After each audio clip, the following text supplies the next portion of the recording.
Imagine standing alone, 18 years old, facing 800 enemy soldiers who have been told that surrender means eternal shame, and that you, the American, are a demon who will torture them to death. Now imagine convincing them, one by one, to trust you with their lives. This is not fiction. This happened on a single morning in July 1944, and it remains the most unbelievable act of individual courage in United States military history. Before we begin, please subscribe to this channel and comment below telling us which city, state, or country you are watching from. Trust me, you need to watch this story until the very end, because what this young Marine accomplished defies belief. The island of Saipan rises from the Philippine Sea like a jagged green fortress, 15 miles long and 5 miles wide, covered in volcanic rock, dense jungle, and limestone cliffs that drop straight into the ocean. In the summer of 1944, this island became the epicenter of one of the Pacific War's most savage battles, a confrontation so brutal that it would haunt survivors for the rest of their lives. Saipan was not just another island to capture. It was the key to Japan itself. American bombers operating from Saipan could reach Tokyo, Osaka, and every major industrial center of the Japanese home islands. Capturing Saipan meant bringing the war directly to the enemy's doorstep, and both sides understood this with absolute clarity.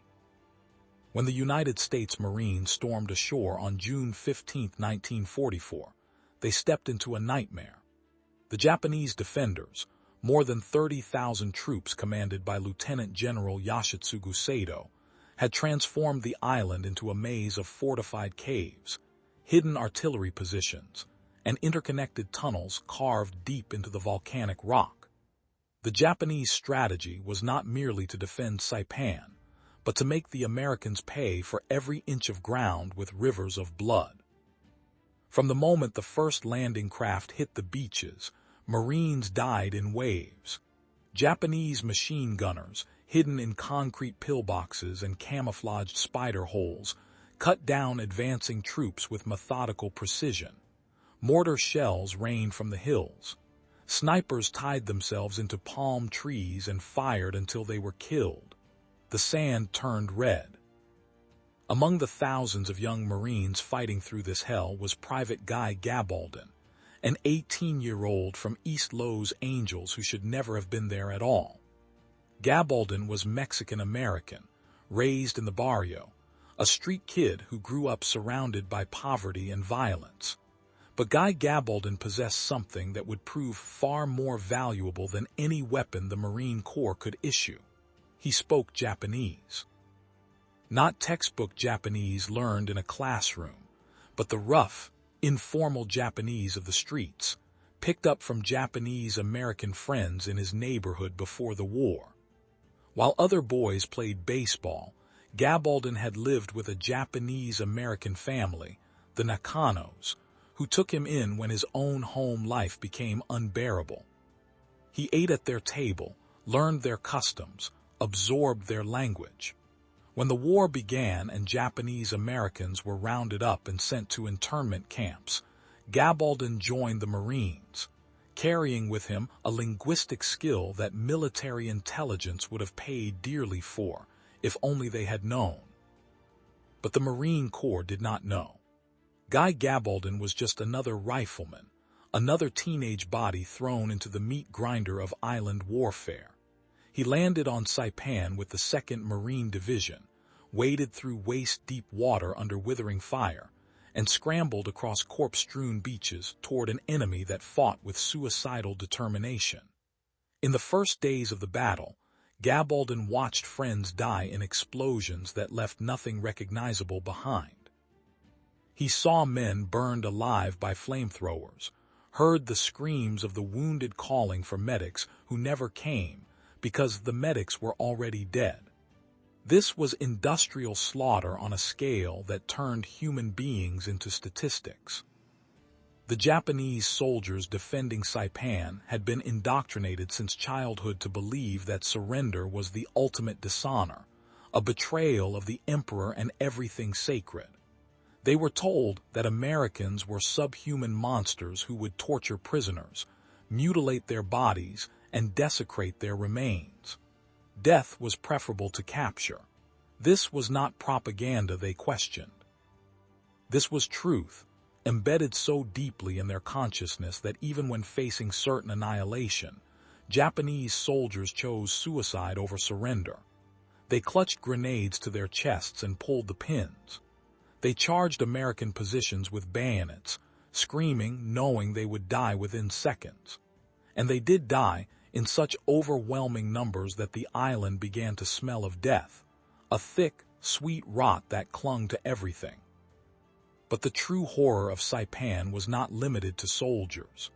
Thousands of Japanese civilians lived on the island, farmers and their families, shopkeepers, children, elderly people who had never held a weapon in their lives.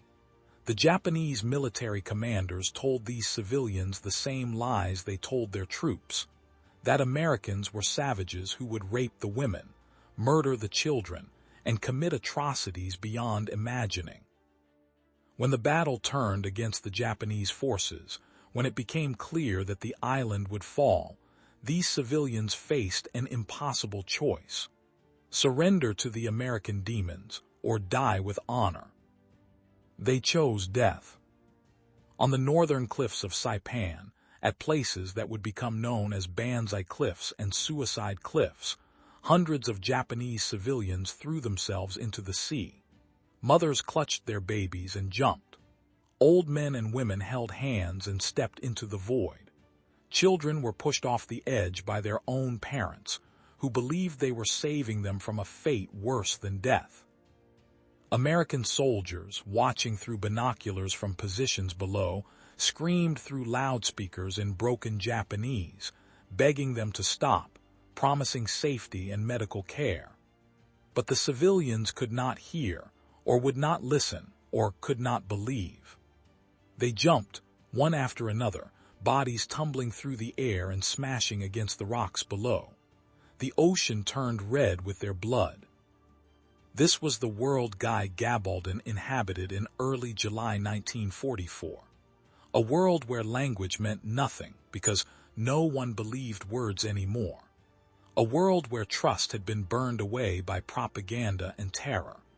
A world where the only communication between Japanese and Americans came through the barrel of a rifle or the explosion of a grenade. But Gabaldon saw something others did not. During patrols, he encountered Japanese soldiers hiding in caves, starving, wounded, terrified. And when he spoke to them in their own language, something shifted. The first time it happened, Gabaldon was moving through dense jungle when he spotted two Japanese soldiers huddled in a coral outcropping. His fellow Marines would have opened fire immediately, killed them both, and moved on without a second thought. But Gabaldon called out to them in Japanese. He told them the war was over for them. He told them they would not be harmed. He told them there was food and water and medical treatment waiting. The soldiers emerged, hands raised, eyes wide with shock and fear. Gabaldon brought them back to the American lines, and his commanding officers were stunned. Prisoners were rare, precious sources of intelligence. Where were the enemy positions? How many troops remained? What were their supplies? The captured soldiers, once they understood they would not be tortured or killed, began to talk. They provided detailed information about Japanese defensive positions, ammunition stores, troop movements. This intelligence saved American lives. It allowed commanders to avoid ambushes, to target enemy strongpoints with precision, to maneuver around heavily defended areas. Gabaldon's superiors quickly realized they had stumbled onto something extraordinary. This kid from East Los Angeles, this teenage Marine with no formal training in intelligence work, had accomplished what entire units could not. He had made the enemy surrender. After several successful prisoner captures, Gabaldon's commanding officer made an unprecedented decision. He authorized Gabaldon to operate independently. Go out alone, the officer told him. See how many more you can bring back. It was a suicide mission, disguised as an opportunity.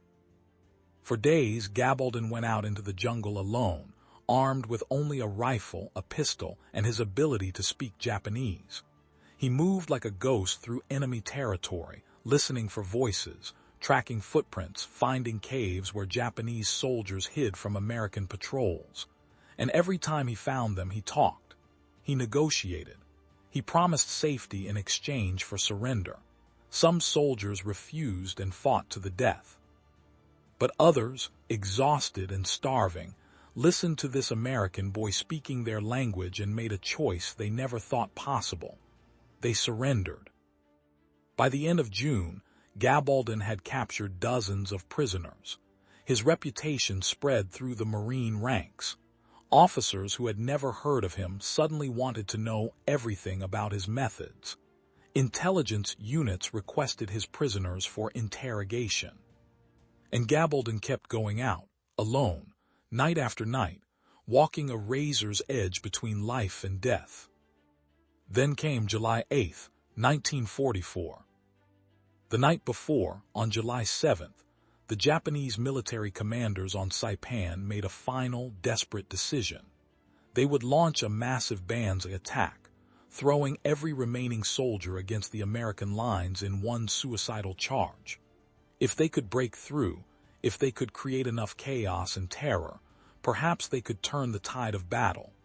It was a fantasy born of desperation, but Lieutenant General Saito and Vice Admiral Chuichi Nagumo ordered it anyway. At dawn, thousands of Japanese soldiers, many armed with nothing more than sharpened bamboo spears and bayonets, charged screaming toward American positions. The slaughter was apocalyptic.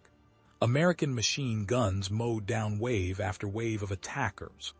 Artillery shells exploded in clusters of charging soldiers, turning human bodies into mist. Flamethrowers turned men into living torches.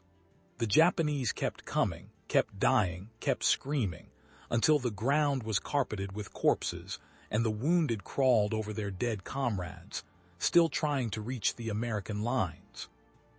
By the time the sun rose fully over Saipan, more than 4,000 Japanese soldiers lay dead. The attack had failed completely. The survivors, those who had not died in the charge, retreated into the cave systems near Banzai cliffs, trapped, leaderless, facing annihilation. That morning, as smoke still rose from the battlefield and American units moved forward to secure the area, Guy Gabaldon stood at the base of those cliffs and made a decision that should have gotten him killed. He was going to go into those caves and bring the survivors out. His fellow Marines thought he was insane. The caves were death traps, filled with desperate men who had nothing left to lose. They would kill him the moment he stepped inside. But Gabaldon understood something the other Marines did not. Those men in the caves were not just soldiers anymore. They were human beings who had been lied to, who had been told that surrender meant torture and death, who had watched their comrades die by the thousands for nothing. If someone could speak to them in their own language, if someone could prove that the propaganda was a lie, maybe, just maybe, they would choose life over death. Gabaldon moved carefully toward the cave entrances, calling out in Japanese. He announced himself. He said he was alone. He said he wanted to talk. At first, there was only silence. Then, from deep within the darkness, a voice responded. Gabaldon could not see the speaker, could not know if a rifle was aimed at his head, could not know if a grenade was about to come flying out of the cave mouth. But he kept talking. He told them the Banzai attack had failed. He told them the battle was lost. He told them that surrender was not dishonor, that the Americans would give them food and water and medical care, that they would be treated with respect. He told them that dying in a cave achieved nothing, that their families would never know what happened to them, that their sacrifice would be meaningless. For long minutes, nothing happened. Gabaldon stood in the open, exposed, vulnerable, waiting. Then 2 Japanese soldiers emerged from the cave, blinking in the sunlight, hands empty of weapons. They were filthy, emaciated, wounded. They stared at Gabaldon with a mixture of fear and disbelief. Gabaldon spoke gently to them. He asked their names. He asked about their units. He asked if there were others inside. The soldiers, still trembling, told him there were hundreds inside the caves. Soldiers and civilians, women and children, all of them terrified, all of them convinced that stepping outside meant death at the hands of the Americans. Gabaldon made a choice that would define the rest of his life. He gave the two soldiers a message to take back into the caves. "Tell them I promise safety," he said. "Tell them there will be food and water. Tell them the war is over for them. Tell them I will personally guarantee their protection. Now go back inside and bring them out." He sent two enemy soldiers, men he had just met, back into the darkness, trusting that they would return, trusting that they would convince the others, trusting that he would not be killed the moment more soldiers emerged. The two men disappeared into the cave. Gabaldon waited. Minutes passed like hours. He stood alone at the base of the cliffs, surrounded by the smell of death, the smoke of the battlefield, the distant sound of gunfire from other parts of the island. Any American patrol seeing movement from the caves would open fire immediately. Any Japanese soldier deciding Gabaldon was lying would kill him without hesitation. He was balanced on a knife edge, and the slightest mistake would end his life. Then they began to come out. At first, just a few soldiers, hands raised, faces gaunt with hunger and exhaustion. Then more. Then women carrying children. Then elderly civilians who could barely walk. They emerged slowly, carefully, eyes darting around in terror, expecting bullets or grenades or flamethrowers. But there was only Gabaldon, speaking to them calmly in Japanese, directing them to sit down, to stay quiet, to wait. More kept coming. Dozens became 100. 100 became 200.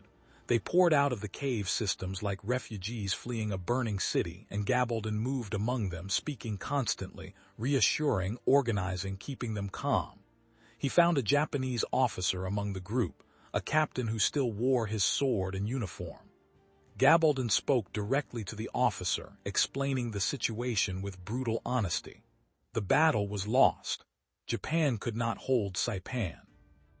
Continuing to fight meant certain death, but surrender meant survival.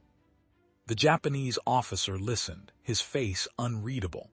He was older than Gabaldon, a career soldier who had spent years training for war, who had sworn an oath to the emperor, who had been taught that surrender was the ultimate betrayal.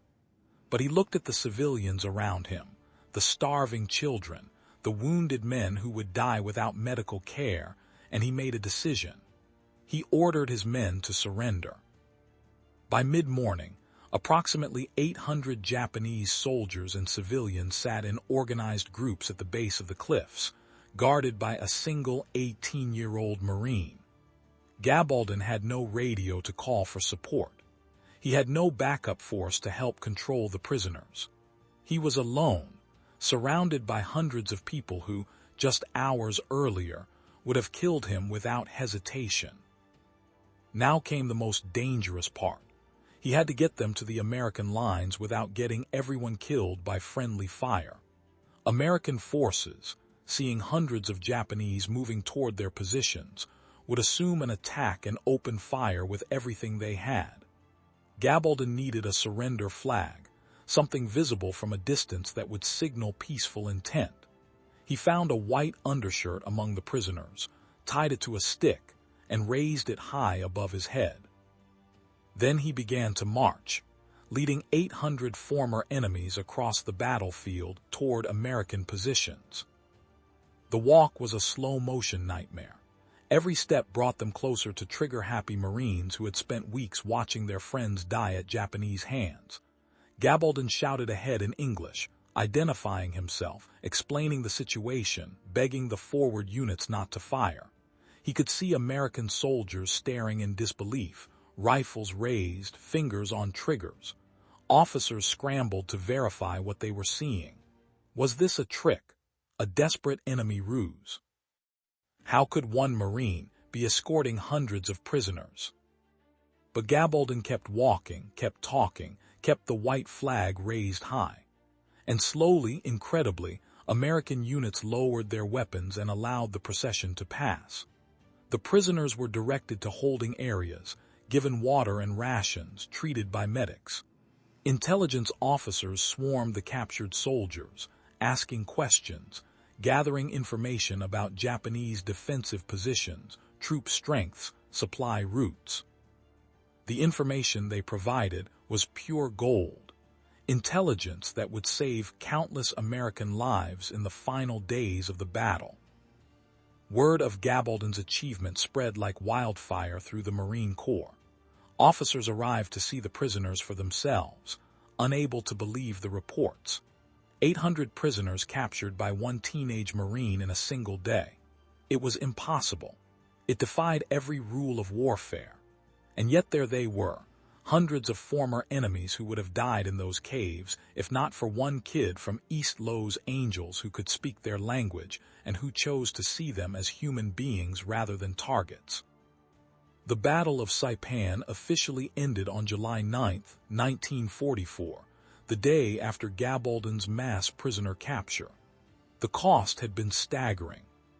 More than 3,000 Americans killed, 13,000 wounded.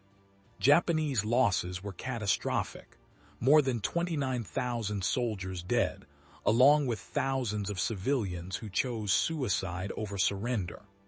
The island was declared secure, but the scars would never fully heal.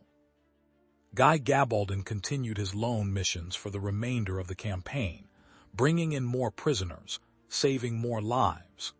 By the time the fighting ended, he had personally captured more than 1,300 Japanese soldiers and civilians, making him the most successful individual prisoner captor in United States military history. He did this without rank, without authority, without support. He did it with language, with courage, and with a fundamental belief that even in the midst of total war, humanity could still matter. The Marine Corps awarded Gabaldon the Silver Star for his actions on Saipan, though many believed he deserved the Medal of Honor. The citation was later upgraded to the Navy Cross, the second highest military decoration for valor, but the Medal of Honor never came. Some speculated that racial prejudice played a role. A Mexican-American kid from the barrio did not fit the image of an all-American war hero. Others argued that his unauthorized solo missions, though successful, violated military protocol in ways that made official recognition complicated. Whatever the reasons, Gabaldon never received the nation's highest honor, though his achievement remained unmatched. After the war, Guy Gabaldon returned to Los Angeles, carrying memories that would haunt him for decades. He had seen things no 18-year-old should see, done things that required a courage most people cannot imagine. He had walked alone into enemy caves and convinced hundreds of people to trust him with their lives. He had prevented massacres, both of Japanese who would have died fighting and Americans who would have died killing them. He saved lives by refusing to see the enemy as less than human, by choosing words over bullets, negotiation over annihilation. In 1960, Hollywood made a film about Gabaldon's story called Hell to Eternity, but they cast a white actor, Jeffrey Hunter, in the lead role, whitewashing the very identity that had made Gabaldon's story possible. The film took liberties with the facts, dramatized elements that needed no dramatization, and missed the essential truth that a Mexican-American kid from East Los Angeles, fluent in Japanese because of childhood friendships, had accomplished something that professional soldiers and intelligence officers could not. Gabaldon spent his later years advocating for recognition of minority contributions to World War II, speaking to schools and veterans groups about his experiences, trying to ensure that the sacrifices of Mexican Americans, Japanese Americans, African Americans, and other marginalized communities were not forgotten. He died on August 31, 2006, at the age of 80, having lived long enough to see attitudes change, but not long enough to see full justice done. The story of Guy Gabaldon and the morning of July 8, 1944, stands as a reminder that even in the darkest moments of human conflict, individuals can make choices that affirm life over death, understanding over hatred, courage over fear. Gabaldon could have stayed safe behind American lines. He could have treated every Japanese soldier as an enemy to be killed, rather than a human being to be saved. He could have followed orders, played it safe, survived the war without ever taking the risks that defined his service. But he did not. He walked alone into caves filled with desperate, terrified people and convinced them that mercy was not a lie, that surrender was not dishonor, that they could choose to live. He stood between two armies and refused to let more people die when words could save them. He proved that language could be a weapon more powerful than any rifle, that trust could achieve what violence could not, that one person, acting with courage and compassion, could change the course of history. In the end, the Battle of Saipan was won by overwhelming firepower, superior logistics, and the sacrifice of thousands of young men who died taking an island most Americans had never heard of. But within that larger story of industrial warfare and strategic necessity, there exists a smaller story of individual heroism that transcends the usual narratives of combat. Guy Gabaldon did not win the battle. He won something more important: the lives of more than 1,000 human beings who would have died without his intervention. That morning at the base of Banzai cliffs, when 800 people emerged from the darkness and chose life, because one teenager convinced them they could trust him, something remarkable happened. In a war defined by hatred, propaganda, and mutual dehumanization, a moment of profound humanity broke through. Japanese soldiers who had been told Americans were monsters discovered mercy instead. American commanders who saw the enemy only as targets to be destroyed received prisoners who provided intelligence that saved their own men's lives.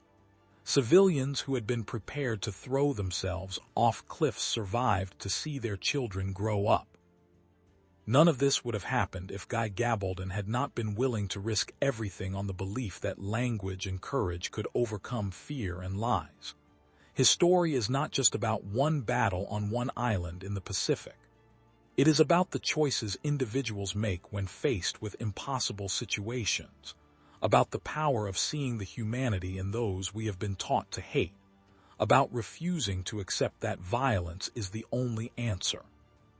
The caves of Saipan are silent now, the battlefields grown over with vegetation, the cliffs washed clean by decades of rain and ocean spray. But the memory of what happened there endures, carried forward by those who understand that true courage is not just about fighting, but about knowing when to speak instead of shoot, when to offer trust instead of vengeance, when to choose the harder path that leads to life rather than the easier path that leads to death. Guy Gabaldon understood this at 18 years old, standing alone at the base of those cliffs with nothing but his voice and his conviction. And in understanding it, in acting on it, he created a legacy that outlasted the battle, outlasted the war, outlasted his own life. He proved that even in the machinery of total war, individuals still matter, that choices still matter. That one person, in one moment, can look at 800 people who have been taught to fear and hate him, and convince them that there is another way. This is not just history. This is a lesson about what we are capable of when we refuse to accept that violence is inevitable, that the enemy is irredeemable, that the only language worth speaking is the language of force. Guy Gabaldon spoke a different language that morning, and 800 people heard him and chose to live. That is the story worth remembering. That is the story worth telling. That is why we remember the name Guy Gabaldon. If this story moved you, please hit the like button and subscribe to our channel for more incredible true stories from history. We want to hear from you in the comments. What did you think of Guy Gabaldon's extraordinary courage? Could you have done what he did? And please tell us where you are watching from, whether it is your city, state, or country. These stories matter, and sharing them keeps these memories alive. Thank you for watching until the end.